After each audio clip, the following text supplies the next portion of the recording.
Hamdanillah, assalatu wassalamu ala rasulillah wa ala alihi wa sahbihi ajma'in, amma ba'du. Puji syukur selalu terpanjatkan kepada ilahi Rabbi, karena dengan rahmat dan hidayahnya lah kita bisa bermuajahah ya dalam video virtual ini, sehingga kita bisa mengkaji hazanah keislaman kita guna memperkuat keimanan kita kepada Allah Subhanahu wa taala. Amin amin ya rabbal alamin. Baiklah teman-teman, pada kesempatan baik kali ini kita akan membahas tentang metode dakwah dalam berislam ya. Oke teman-teman. Jadi ketika kita dinobatkan sebagai muslim dan muslimah dengan diadzankannya ketika kita pada masa bayi lahir, di situ kita sudah diikrarkan menjadi seorang muslim dan muslimah oleh orang tua kita. Yang pastinya dari ikrar tersebut orang tua kita selalu mengajarkan dan mendidik kita tentang ajaran Islam, sampai hingga dewasa kini kita bisa melaksanakan aplikasi rukun iman dan rukun Islam yang menjadi fondasi keislaman kita. Teman-teman sekalian yang berbahagia, fenomena saat ini semakin marak kita dapatkan berbagai pola dakwah yang diapresiasikan ataupun diekspresikan oleh masyarakat kita. Dari beberapa fenomena yang dilakukan oleh salah satu ormas untuk mendakwahkan jilbab dan juga memberantas miras, itu pastinya ketika bekerja sama dengan pihak-pihak terkait itu bisa menjadi sebuah kerjasama yang baik ya. Ketika bicara miras, itu adalah pekat penyakit masyarakat yang mengganggu, sehingga ketika bekerja sama dengan pihak kepolisian ya, itu bisa menebarkan kemaslahatan, ketenangan dalam kehidupan bermasyarakat. Dan ketika bicara busana muslimah, itu sebuah dakwah tersendiri ya di situ. Ketika bicara fashion, itu menjadi sebuah perspektif ya yang multitafsir ketika mengekspresikan bagaimana busana muslimah tersebut, karena di setiap wilayah itu memiliki budaya ataupun kekhasannya masing-masing. Dan bicara fashion muslimah itu mempunyai pilihan masing-masing ketika mengikrarkan dirinya sebagai seorang muslimah, bagaimana dia mengekspresikan keislamannya dalam fashion yang pastinya meniatkan diri untuk menutup aurat, dan pastinya para penontonnya itu adalah berkewajiban untuk godul basor. Godul basor di sini dikatakan bahwa bicara busana muslimah di situ tidak bisa dikatakan ketika dia seksi ataupun tidak, tapi ketika bicara godul basor, orang yang melihatnya pun itu secara perspektif.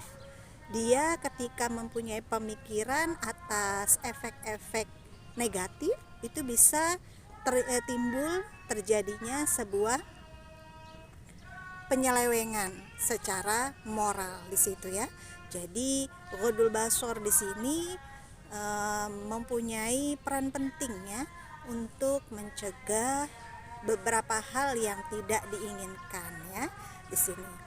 Sebagaimana dalam firman Allah, qala Rasulullah sallallahu alaihi wasallam, la ikraha fiddin, qad tabayyana rusydu minal ghayy, faman yakfur bit-taghut wa yu'min billah faqad istamsaka bil urwatil wuthqa la infisama laha wallahu sami'un alim. Allah Maha mendengar dan Maha mengetahui ya. Dalam Quran surat Al-Baqarah ayat 256 ini kita dapat pahami bahwa dalam beragama itu tidak menjadi suatu hal yang paksaan, ya. Dalam kita beragama Islam, di mana kita pahami bahwa Islam itu adalah keselamatan, Islam itu adalah kepasrahan diri kepada Sang Khalik Allah Azza wa Jalla yang telah menciptakan kita semua beserta alam raya ini.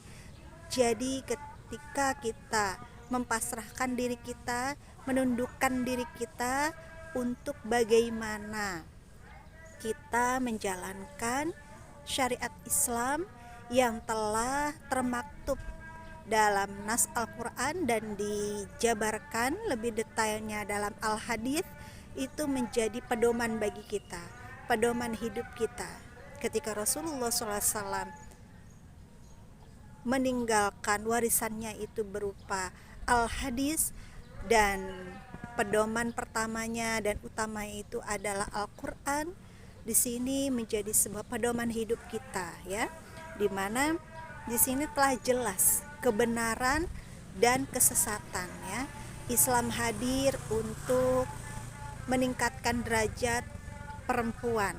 Ketika pra-Islam di situ kejahiliaan sangat tampak. Islam membawa keberkahan, ya.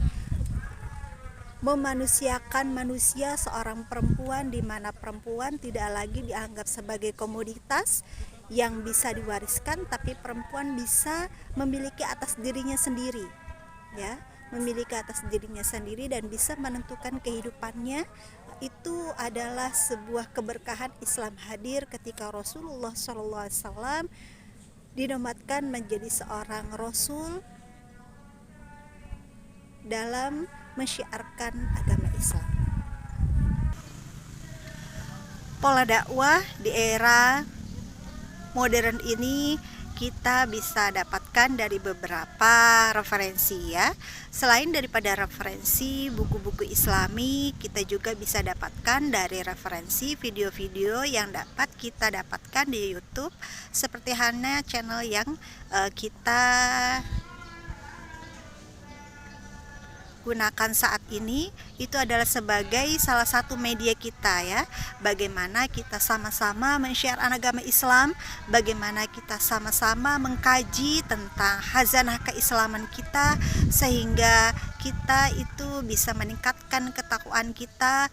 Semoga kita semua menjadi muslim dan muslimah sejati yang selalu taat dan tunduk kepada keislaman kita, dan keimanan kita menjadi fondasi kita untuk selalu teguh dan yakin berjalan di atas shirathal mustaqim. Amin amin ya rabbal alamin.